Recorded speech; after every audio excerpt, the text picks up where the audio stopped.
Нийслэл хотын хэмжээнд гэр хорооллын 190 мянган өрхийн 740 мянган иргэний 80% нь дараах үндсэн асуудлуудтай өдөр тутам тулгардаг. Үүнд орчны бохирдол, хүрээлэн буй орчны аюултай болон таагүй байдал, амрах зугаалах, зорчход хязгаарлагдмал талбай. Харин энэ байдлыг сайжруулахын тулд төрөөс томоохон зорилтуудыг тавин түүний үр дүнд 2020 оноос 2030 оны байдлаар Улаанбаатар хотын газар нутгийн 22%-ийг гэр хороолол байхаар тооцоолж байна.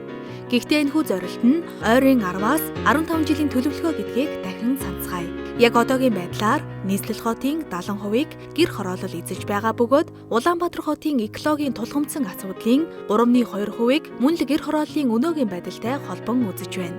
Эдгээр тооноос харахад гэр хорооллыг сайжруулах, орон сууцжуулах ажлаас гадна байгаа байдалд нь тогтвортой сайжирж болох үнцийг тавих нь чухал байна. Гэхдээ бид юуг яаж бас хизээ хийж чадах вэ? Ойлгож байж л сэтгэл тавина. Сэтгэл тавьж байж л өөрчилж чадна. Өөрчилж байж л бид өөрсдөө аврагдана. Өөрөөр хэлбэл иргэдийн сэтгэлгээ ухамсарыг өөрчилж нөлөөлөхгүйгээр энэ үнцийг тавина гэдэг боломж бий. Бидний хэсэг залуус нь Зориг сангийн байгаль орчны манлайлал хөтөлбөрийн 2014 оны оролцогчид бөгөөд гэр хорооллын иргэдийн ухамсар ойлголтод эргээр нөлөөлж оролцоог бий болгох замаар орчиндөө ээлтэй иргэн, иргэндээ ээлтэй орчинг бий болгох зорилго тавин гэр хорооллын нэгэн гудамжийг сонгон авч төслөө эхлүүлсэн юм. Төслийг санаачлагч нь Зориг сан, байгаль орчны манлайлал хөтөлбөр 3 дугаар баг бөгөөд Чингэлтэй дүүрэг 16 дугаар хороо, Согоотын 56 дугаар гудамжинд 2014 оны 2 дугаар сарын 15-наас 5 дугаар сарын 15 хүртэл хэрэгжүүлэхээр төлөвлөсөн. За бүгдээ хөтөлбөрийн багуу. За хамгийн эхлээд манай төслийн үйл ажиллагааг нээж өгөх нь гэж цагаан хамгаар урьж байна.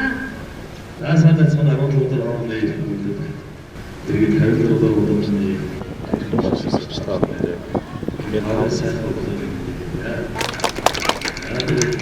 энэ үйл ажиллагаа маань ямар учиртай вэ гэхээр Зориг сангийн төслийн хүүхдүүд өөрсдөө санаачлаад ээлтэй гудамжийн төслийг эхлүүлж байгаа. Тэгээд энэ хүүхдүүдийн санаачлал дээр нэр хүүхдүүдийг санхүүжилж ивент гэж оролцож байгаа хувийн бүс компаниуд хүүхдүүдээ бас нэг иргэдийнхээ өмнөөс баярлалаа гэж хэлье.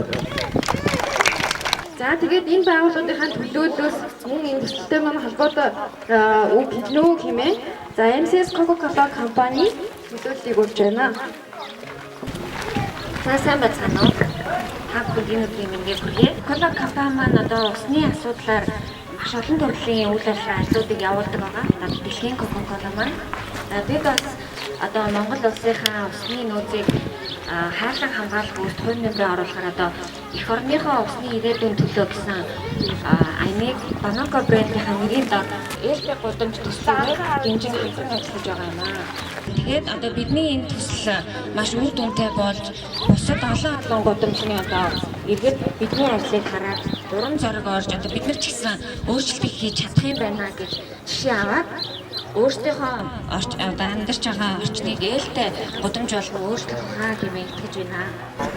За баярлалаа. Зөвлөлд та бүхэнд морин хуурын аялгаагаар мэдчилж байгааг хүлээж авна уу?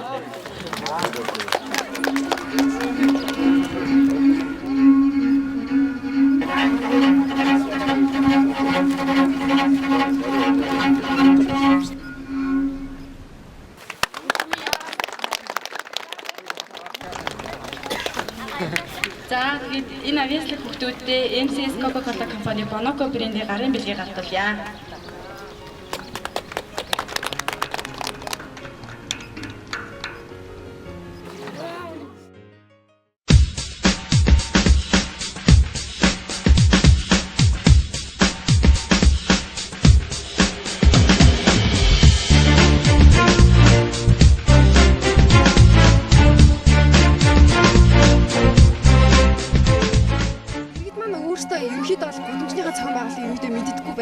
Зарим мэдээж мэддэг сайн иргэд байна. Гэтэ зарим мэддэггүй байдаг. Тэгэхээр тэр хүмүүсийг цуглуулна. Тэгэхээр зургийг ерөнхийдөө нөгөө эски зургийг гаргаад, план зургийг гаргаад, за танаа энд ийм нойл, энд ийм хөө байралтай байдаг юм байна тийм ээ. Энэ хэсэгт их хог аваардаг юм байна ч гэдэг юм уу. Ийм зүйлүүдийг хэлээд тэгэхээр энийг нь манайх цэвэрлэе тийм ээ. Энд нь арай нөгөө шоройл босдог учраас эндээ мод тарьж гэдэг юм уу тийм ээ.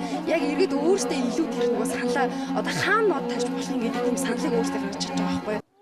хамгийн гол нь эрүүл орчинд сайхан амьдрах гэдэг чинь хүмүүрээс өөрөөс нь шалтгаалж байгаа. Гэхдээ чинь хамгийн эхлээд өөрийнх нь эрүүл мэндэд. Тэгээд байгаль орчин хойд үед одоо хогшоор байгаа хүүд жижиг ч гэсэн хувийн нэмэр оруулж байгаа хэл гэж боддог юм би.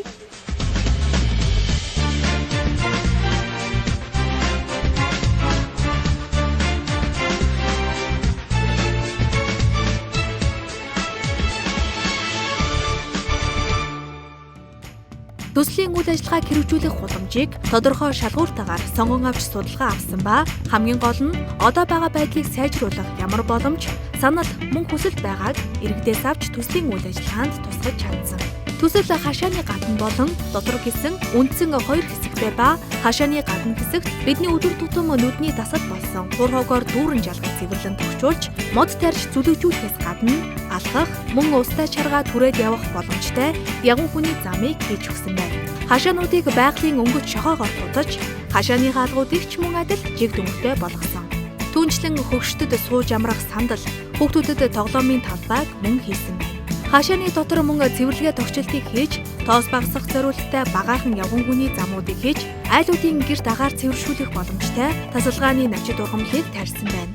Эдгээрээс гадна иргэдийн ухамсар ойлголтод нөлөөлөх зорилготой ус, эрүүл ахуй, орчны сургалтуудыг зохион байгуулжээ.